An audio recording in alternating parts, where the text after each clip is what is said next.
Amazing experience. I was 45 years old. I'd been conducting for 20 years, and I suddenly had a realization. The conductor of an orchestra doesn't make a sound. My picture appears on the front of the CD. But the conductor doesn't make a sound. He depends for his power on his ability to make other people powerful. And that changed everything for me. It was totally life-changing.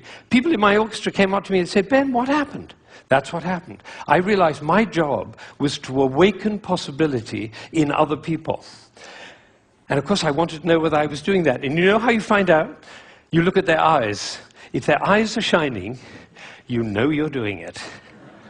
You could light up a village with this guy's eyes. Right, so if the eyes are shining, you know you're doing it. If the eyes are not shining, you get to ask a question. And this is the question. Who am I being that my player's eyes are not shining? We can do that with our children too. Who am I being that my children's eyes are not shining? That's a totally different world. Now, we're all about to end this magical on the mountain week, and we're going back into the world. And I say it's appropriate for us to ask the question, who are we being as we go back out into the world? And you know, I have a definition of success. For me, it's very simple. It's not about wealth and fame and power. It's about how many shining eyes I have around me. So now I have one last thought, which is that it really makes a difference what we say, the words that come out of our mouth. I learned this from a woman who survived Auschwitz, one of the rare survivors. She went to Auschwitz when she was 15 years old, and her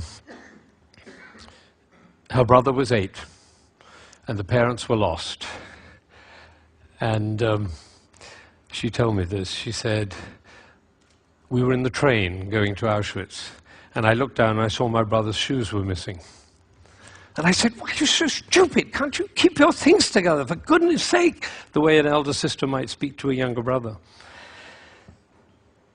Unfortunately, it was the last thing she ever said to him, because she never saw him again. He did not survive. And so when she came out of Auschwitz, she made a vow.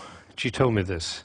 She said, "I walked out of Auschwitz into life, and I made a vow, and the vow was, I will never say anything that couldn't stand as the last thing I ever say." Now, can we do that? No, and we'll make ourselves wrong and others wrong.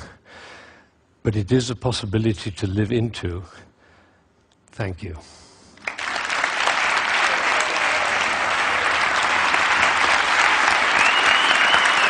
Shining eyes. Shining eyes.